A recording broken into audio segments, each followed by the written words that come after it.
You may have heard of survival states or trauma responses, fight or flight, freeze, fawn. And I just wanted to remind you that these states are not bad. It's not bad that you have a fight or flight response. It's not bad that you go into freeze. It's not abnormal. These are physiological changes and adaptations that have helped our species survive.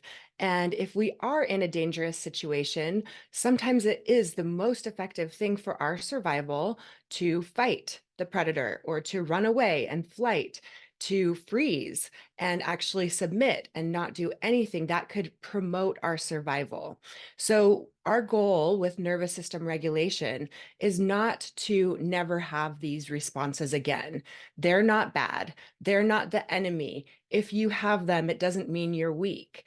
But what we do want is for them to not be excessive, so that if you do go into those states, it's like a warning light on your dashboard and you can check into it.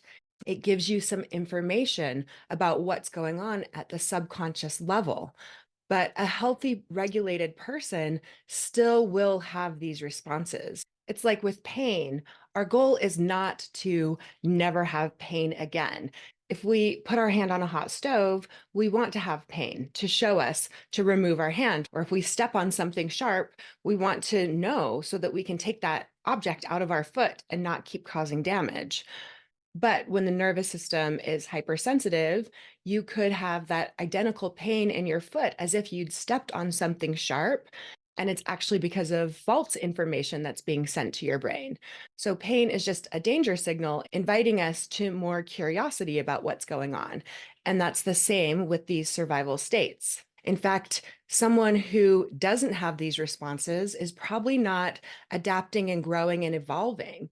So even if you've worked on regulating your nervous system for a long time, you still might push yourself to evolve in a new way and challenge yourself and do something that your nervous system perceives as scary or dangerous. And so the goal is not to eliminate ever having these responses. You just don't want to get stuck in them. You don't want that to be your primary way of living, which it is for a lot of people who don't know about this work. They might go through most of their life being stuck in fight or flight and then going straight to freeze when they burn out and going back to flight to try to get out of it and not really having times of being in that parasympathetic calm state in their window of tolerance. But as you learn about the nervous system and learn to regulate it, when you do have these survival responses and you regulate them, that means coming back to that calm state, then that actually grows your window of tolerance. Your window of tolerance may be very small. That's what you can tolerate right now without going into those reactions. But each time you have a response, it's like this invitation to figure something out, to resolve some of your old trauma. And that grows your window of tolerance so that in the future, you're not as triggered by so many things and you can tolerate more and put yourself out there in the world and do more.